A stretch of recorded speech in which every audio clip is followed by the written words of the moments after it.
Hi, I'm Dr. D. Leitner. Thanks for joining me for today's short series lecture. Today we're going to focus on the glue between leadership and followership, the strategic process. So let's dive in. Have you ever wondered why some small businesses successfully scale while others sort of plateau? Or why some teams work together really well and others seem discombobulated and disjointed? The difference often lies not in the quality of their product, focus, or service, but in how well they align their strategic vision with daily operations. Today, we're going to explore a powerful framework that combines several approaches to strategy, mixing ideas from Simon Sinek and from Richard Rummelt to help create that alignment. And I'm going to show you how different frameworks interlock to create a three-stage iterative process that'll transform how you think about and execute strategy in your teams and in your growing business. And at the end, I'm going to take a quick shallow dive and bring a Jewish framework that was set at least 500 years ago, if not more, that also engages this three-stage process. But before we bring that older Jewish angle, let's focus on the here and now. The first stage in this three-stage process is strategic thinking. So, as Simon Sinek would say, let's start with the why. This stage in the process is what Rummelt calls the diagnosis phase. It's where you need to be brutally honest about your current situation. What's the problem that you are really trying to solve?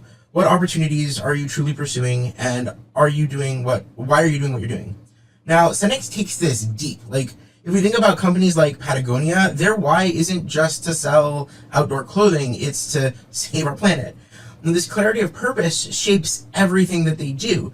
For your business, maybe your why is to revolutionize how small businesses handle their accounting, or make healthy food accessible to every family in your community. Or your team might be focused on creating UX, or you're part of a multi-dimension team that's focused on a specific project or program.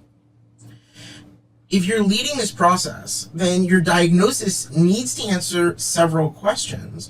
Why is what you're doing so significant? Like, what change are you trying to make? What's holding the team back? What's limiting your business from scaling? And what unique value does your team need to bring, or your organization bring, that others can't? Now, if you can't articulate this in a clear sentence, you really haven't dug deep enough. And if you're a follower and you want to align with that vision, then you need to be clear when that vision is not clear. And you have to be willing to actively pursue that vision when it is. If leadership and followership are aligned as to the strategic diagnosis, then stage 2, strategic development, acts as the bridge that lets everyone know how leadership wants followership to engage.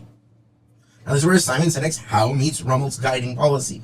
This stage is about creating the bridge between big vision and concrete action. But it's not about detailed plans, it's about establishing the principles that will guide decision making and set objectives. Think it's sort of like guardrails for your team or your business. What approaches will you embrace? And I would say equally important, what will you deliberately choose not to do?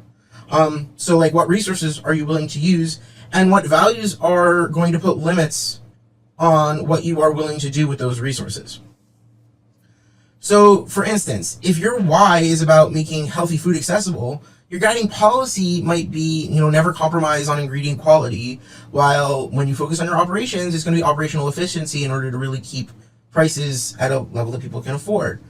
What this does is it creates the effect-based objectives that tell us how we're going to change reality. What are the major steps and what will they do? The impact that we want them to have as we move forward. And this is where many teams and small businesses stumble. It's where leaders and followers don't align. They will jump from big picture and big vision straight into some kind of tactical action without creating these guiding principles. And the result, it's scattered goals and disoriented efforts that don't build towards larger objectives. So now we arrive at the what, Rummelt's coherent actions. This is where strategy becomes reality through specific coordinated activities. Now, the key words there were coherent and coordinated.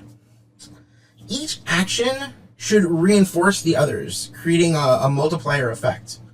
So let's break that down a little bit. It'll include things like clear metrics, what specific numbers will tell you when you're succeeding, and how you allocate resources, and what actions you will take, as you invest your time, money, your people, and their energy towards specific things.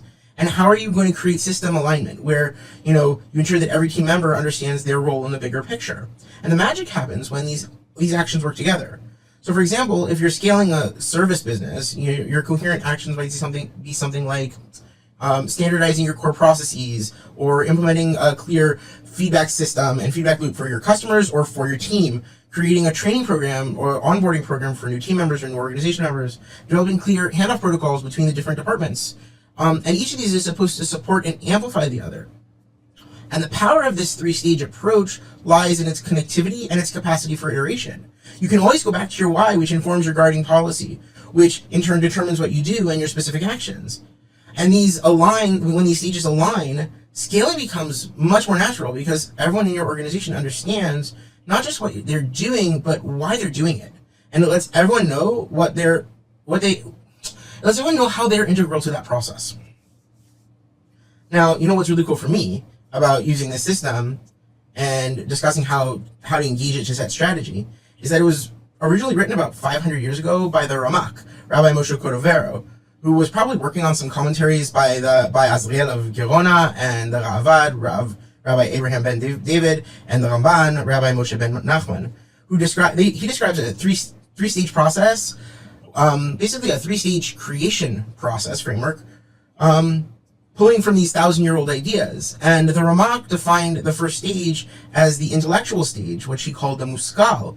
This stage, it had three fundamental aspects to it. Three elements of creation: wisdom, the ability to gather information; intellect, the ability to divide that information up and understand it; and then ideation, where you could take it and create some vision with it, some idea of what it's going to look like.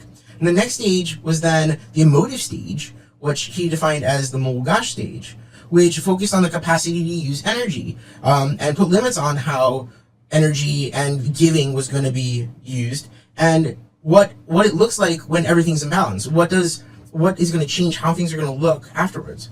And lastly, he argued for the imprinting stage, which he called the mutba, where there was command and control elements and risk and opportunity and faith and belief and foundational acts that would engage with some end receiver of the process, be it a stakeholder or a client. And all these perspectives on strategy as process hold one thing absolutely clear. It's that strategy isn't some document that lives on a shelf. It's a living process that should inform every significant decision in your team or in your business. And by following these three stages, strategic thinking, strategic development, and implementation, you create a framework and a process that can grow and evolve the team and the business. And if you think of it as a clear line of sight from your highest aspirations to your daily operations, then this process, when it's followed and shared in depth, it acts as the glue between leaders and followers. This alignment opens the door for what I like to call strategic followership, where team members aren't just following orders, but they're actively engaged in pursuing the shared vision. They understand the boundaries within which they're working, and they, remember and analyze and express your why and develop clear guiding policies. So if you want to imprint change on your work through coherent action, then when these three align, you can create unstoppable momentum in your scaling journey. So I'd like you to riddle me this. How are you going to bring this strategic process to life in your team or in your organization? Thanks for watching. Please like, share, follow, or subscribe based on the platform that you're watching on. And don't forget to ring the bell to to get updates about future videos and live events. Thank you very much. See you next time. Don't forget to like, share, and subscribe.